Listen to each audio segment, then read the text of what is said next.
आज हम Roman numbers करेंगे आपकी बुक एक्सरसाइज 1.7। देखो रोमन नंबर्स क्या होते हैं। रोमन नंबर्स में मेनली हम ये 7 सिंबल्स यूज करते हैं।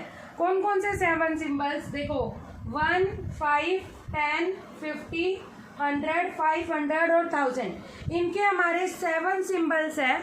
अगर आप 7 सिंबल्स याद कर लेते हो तो इसके बाद आपको रोमन नंबर्स बनाना आसान हो जाएगा। जैसे 1 का रोमन नंबर होता है आई, इस तरह से आई। 5 के लिए हम यूज करते हैं वी, 10 के लिए हम यूज करते हैं एक्स, 50 के लिए यूज करते हैं हम एल, 100 के लिए यूज करते हैं हम सी, 500 के लिए हम यूज करते हैं डी और 1000 के लिए हम यूज करते हैं एम। इस तरह से देखो 1 के लिए आई, 5 के लिए वी, 10 के लिए एक्स, 50 के लिए एल, 100 के लिए सी, 500 के लिए डी एंड 1000 के लिए कौन सा सिंबल है? एम। हम अगर ये 7 सिंबल यूज कर ले, आसानी से याद कर ले, तो बाकी रोमन नंबर्स को कन्वर्ट करना आसान हो जाता है। अब ये ध्यान रखना है आपको। मान लीजिए मुझे बनाना है 2 बनाना है। 2 किससे बनता है? 1 + 1 2। तो 1 को हम लिखते हैं आई और दूसरे 1 को भी लिखेंगे हम आई। तो एक साथ 2 आई लिख दीजिए। ये क्या बन गया हमारा? 2। इसी तरह से जब आप 3 लिखेंगे, 3 कैसे लिखेंगे? 1 + 1 + 1 3। तो क्या हो गया? 3 बार आई, आपका क्या हो गया? 3। लेकिन अब देखो 4, आप ऐसे नहीं कर सकते 1 + 1 + 1 + 1, क्योंकि रोमन नंबर में ये हमारी लिमिटेशंस होती है कि जब आप कोई नंबर रिपीट करते हैं वो 3 टाइम से ज़्यादा रिपीट नहीं कर सकते। जैसे यहाँ आपने 1 को रिपीट कर दिया 1 2 3 टाइम्स, लेकिन 4 में कितनी बार रिपीट हुआ है? 1 2 3 4। तो आप किसी भी नंबर को 3 से ज़्यादा रिपीट नहीं कर सकते। ये हमारे रोमन नंबर की लिमिटेशन है। तो हमें 4, तो हमारे दिमाग में ये क्वेश्चन आता है कि 4 कैसे लिखे? 1 + 1 + 1 नहीं। तो एक तरीका और है हमारे पास 4 लिखने का। 5 - 1 क्या होता है हमारा? 4। 5 को लिखते हैं हम वी, माइनस करना है हमें, 1 को लिखते हैं हम आई। जब हम माइनस का साइन यूज करते हैं तो हम क्या करते हैं? देखिए जो हमारा आई है वो आ जाएगा आगे और वी आ जाएगा पीछे।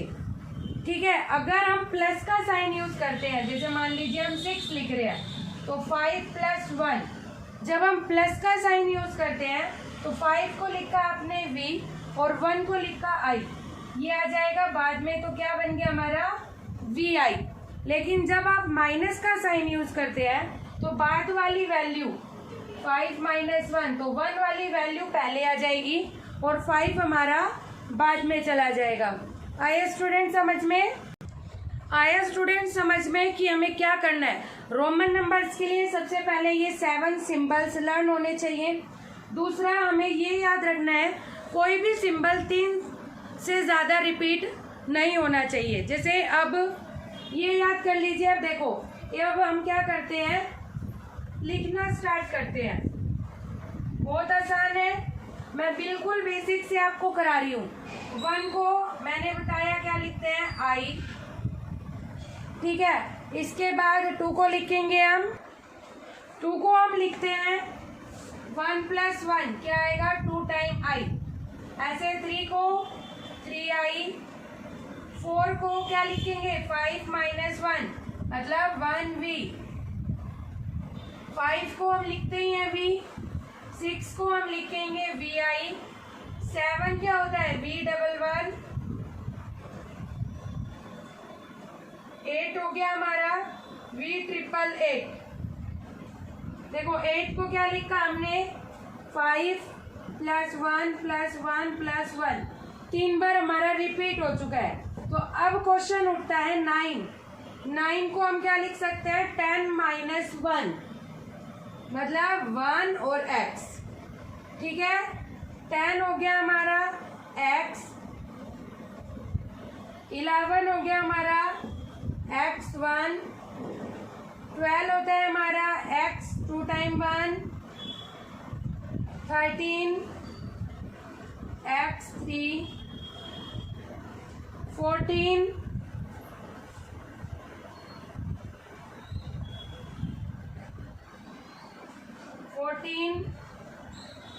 x और 4, 10 + 4। ठीक है, ये थोड़ा सा अगर आप बेसिक कर लेते हैं, अब आगे बिल्कुल सेम चीजें हमारी रिपीट होती चलती हैं। ठीक है, ये बेसिक आप ध्यान से करो और बस इसके बाद याद रखना क्या, 50 को हम लिखेंगे L, 100 को हम लिखेंगे C, 500 को हम लिखेंगे D एंड 1000 को हम लिखेंगे M। बस इतना याद रखना है आपको। ठीक है, तो अब हम इसके क्वेश्चन शुरू करते हैं। इसके क्वेश्चंस देखिए, आपको रोमन न्यूमरल्स में वैल्यू दी हुई है और आपको काउंटिंग में उन्हें लिखना है। तो ध्यान से देखिए, कोई भी प्रॉब्लम हो तो आप दोबारा देखिए, दोबारा सुनिए या मुझसे पूछिए। आपको फर्स्ट क्वेश्चन दिया हुआ है DXC11, ये क्वेश्चन दिया हुआ है आपको।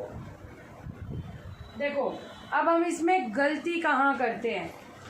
डी का हमें पता है 500, एक्स का क्या करते हैं हम 10, ये 100 और ये हो गया हमारा 1 और ये हो गया हमारा 1। क्या करा हमने, 510, 610, 612, ये आंसर लिख देते हैं, जो कि गलत है। रोमन न्यूमरल्स में एक रूल होता है, अगर बड़े से, अगर सी हमारा बड़ा है, एक्स हमारा छोटा है, बड़े से जस्ट पहले अगर छोटी डिजिट दे रखी है तो आपको दो को एक साथ लेके चलना है, 2 डिजिट का पेयर बनाना है। मतलब हुआ क्या, अगर आप 2 डिजिट का पेयर बनाओगे तो DXC एक पेयर, इसके बाद 1 1। ठीक है, तो देखो ये हो गया हमारा 500। मैंने आपको बताया बड़े से पहले, जस्ट पहले सिर्फ एक डिजिट अगर हमारा छोटा दे रखा है तो हमें उसका पेयर लेके चलना है, इसका पेयर लेना है। मैंने आपको बताया था पहले कौन सी डिजिट लगती है, x का होता है 10, c का होता है 100।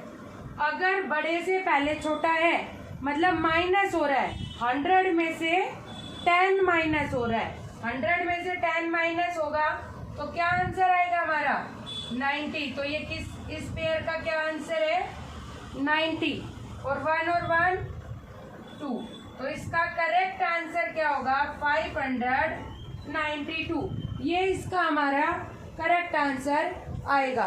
ठीक है स्टूडेंट, समझ आया आपको। अब अगले इसके पार्ट पे चलते हैं। इसका अगला पार्ट देखिए, इसके अगले पार्ट में आपको दिया हुआ है DCI, बहुत आसान है। D का हो गया हमारा 500, C का हो गया हमारा 100 और 1 का हो गया 1। सिंपल सा ही हमारा 601 इसका आंसर आ गया। ठीक है स्टूडेंट्स, अब इसके थर्ड पार्ट पे चलते हैं। इसका थर्ड पार्ट देखिए, DCXV। इस क्वेश्चन में भी देखिए, किसी भी डिजिट में बड़े से पहले छोटा नहीं आ रहा है हमारा, तो इसमें सिंपल है हमारा 500, C होता है हमारा 100 प्लस 10 प्लस 5 एंड प्लस 3। इनको प्लस करके आप आंसर लिख लीजिए 600, 610, 618। ठीक है स्टूडेंट्स, समझ में आया बेटा। अब अगले क्वेश्चन पे चलते हैं। अगला क्वेश्चन देखिए, DCCLI। D 500, C 100, 151। सिंपल है, ये आप खुद करेंगे। इसके बाद अगले क्वेश्चन देखिए, इसका ई पार्ट में मैं आपको बताती हूँ। इसका ई पार्ट देखिए, ई पार्ट में आपको दिया हुआ है CD111। यहाँ देखो डी हमारा 500 होता है, सी हमारा 100 होता है। इसका मतलब बड़े से पहले छोटा दिया हुआ है, तो आपको इन्हें एक कंसीडर करना है। 100 और 500, मतलब 500 में से हमें 100 सब्ट्रैक्ट करना है। तो क्या आंसर आएगा? 400 प्लस 333 का 3, तो क्या आंसर आ जाएगा? 403। ठीक है स्टूडेंट्स, समझ में आया? इसके बाद फिफ्थ, इसका एफ पार्ट MCLI, इसमें किसी भी बड़ी डिजिट के आगे स्मॉल डिजिट नहीं है, तो ये आप खुद करेंगे। जी पार्ट बताती हूँ इसका। देखो CM, M से पहले C है, X C V, ये देखो मैंने अलग अलग ऑलरेडी बना दिया। M से पहले C है, मतलब 1000 से पहले 100 है, 1000 में से 100 गए 900, 100 में से 10 गए 90 एंड 8, तो 998 इसका आंसर आ गया। H पार्ट इसका खुद करेंगे। ठीक है स्टूडेंट्स, समझ में आया इसका आपको? अब स्टूडेंट्स आपको क्या करना है, देखिए इसका, इस एक्सरसाइज का सेकंड क्वेश्चन मैं आपको नेक्स्ट वीडियो में बताऊंगी, सेकंड एंड फोर्थ। अब आपको क्या करना है, फर्स्ट और थर्ड क्वेश्चन करना है। थर्ड क्वेश्चन में आपको इनकरेक्ट रोमन नंबर्स, आपको क्या करना है, आपको फर्स्ट और फोर्थ क्वेश्चन करना है। फोर्थ क्वेश्चन में आपको रोमन नंबर्स दे रखे हैं और उनके अपोजिट आपको न्यूमेरिकल वैल्यूज दे रखी है, उन्हें आपको मैच करना है, करेक्ट न्यूमेरिकल वैल्यू से मैच करना है। तो आपको ये 2 क्वेश्चंस करने हैं। अगर आपको कोई भी प्रॉब्लम आती है तो मुझसे पूछिए। अगर स्टूडेंट्स आपको मेरी वीडियो पसंद आए, पढ़ाया हुआ पसंद आए, तो बेटा नीचे सब्सक्राइब बटन पर क्लिक कीजिए, मेरे चैनल को सब्सक्राइब कीजिए, अपने फ्रेंड्स और रिलेटिव को शेयर कीजिए। Thank you.